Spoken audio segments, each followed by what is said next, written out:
I don't believe your pretend good graces. I don't believe in your trying to be the better person here. I've seen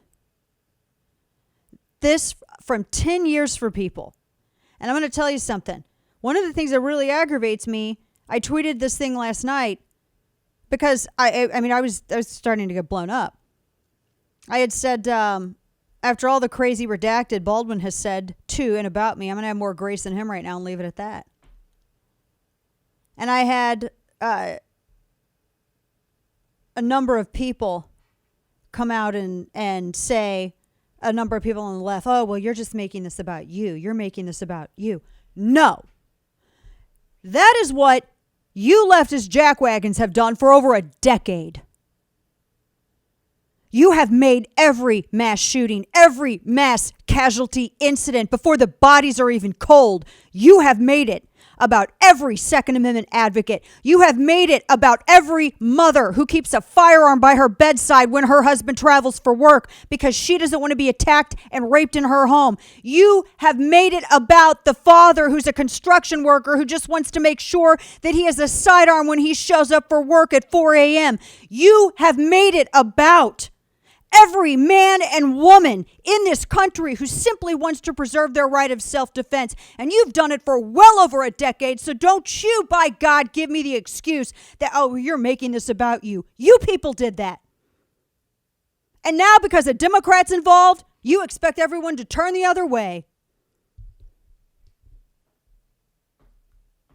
Try to keep my cool, but y'all tested me. I don't like the remarks that, oh, well, this is karma or that's garbage. We're not like the left and we shouldn't act like ghouls like they do. I don't care who you are.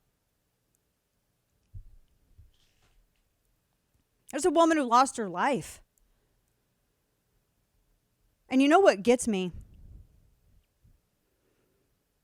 There are people that I definitely don't like, and hate is a heavy word, and I try to be real careful in using it only for very serious stuff. Like, I hate Green Day, and I hate green beans because they're horrible and gritty.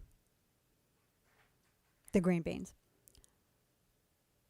I try to keep things to disagreement about issues and not personal with people. Because that's when you strip people of their humanity and see them as issues. That's kind of one of the reasons why we're in this position, is it not? And I was looking at all this, and I saw some of these pictures. Some of the pictures that we've even shown apparently were taken. I don't know who took them. It's a man in the middle of grief because he shot and killed someone. And unintentionally, but it doesn't make it any less reckless, the handling. But he wouldn't have done it. It wouldn't have meant to do it. And I don't wish that feeling on my worst enemy and people I hate even. You don't know. This is the only kind of speculation I'm going to do. I don't care what he has said. He said I have a real good reason to try to settle the score with this guy, and I find it ghoulish if to even try. I'm more concerned, honestly, with everybody's heart health here.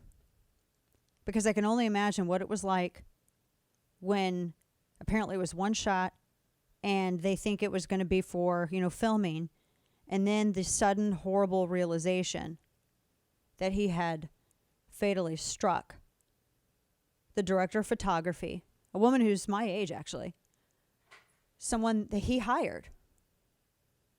And he knew her, and she has a young son and a husband. And that realization, that I can't even imagine. I would not wish that on my worst enemy, and neither should you. The one thing that I discovered, and I tried to make this point before, and I've always been screamed at. One of the things that I've always tried to do is tell people about responsible handling, and I've been yelled at for that. But in self-defensive, and I went back and I did a lot of research about this, not just for my first book, but even, afterwards. And when the first time I ever did force on force training, I got yelled at by my instructor because they said I hesitated too long. And in my mind, I was weighing out in this scenario every legal implication of what I was doing. Did I get behind the car? Did I put and what state? If I was in Washington State and I didn't retreat, then I would be in trouble if I was this and that. And they said you can't be doing that in these situations. And that's why they said, and I went and I was researching this. A lot of people who are involved in defensive gun usages and when they end up killing or wounding the suspect, they're sick over it, even though it was someone that was trying to hurt them. They're sick over it. The overwhelming number of people. And in fact, hesitation is actually the number one problem. I was told this by top tier instructors that I spent days training with, doing night classes, inclement weather training, cold weather training, all of that. It's actually hesitation. That's the biggest problem that law-abiding gun owners face. Because, and it actually, and here's where it gets even more just heart-wrenching. It's easy to act like a hard ass and say, yeah, I'm going to do this, blah, blah, blah. I think about the legalities, but in a real situation, people are suddenly faced with the realization that I have to end this life or potentially end this life to save my life. That's a heavy thing. As hard as you think you are, you're not hard enough to not be affected by that. And if you are, you have problems. And my point is that I know everybody wants to do Schadenfreude and all this stuff. You got a family that is just mourning and is shocking.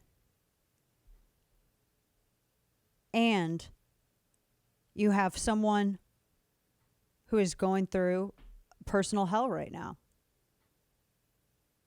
So, I hope people say a prayer not just for the family that are dealing with the loss, but also I think for Baldwin. There are a lot of people in here. And one of the things too is how in the world does something like this happen?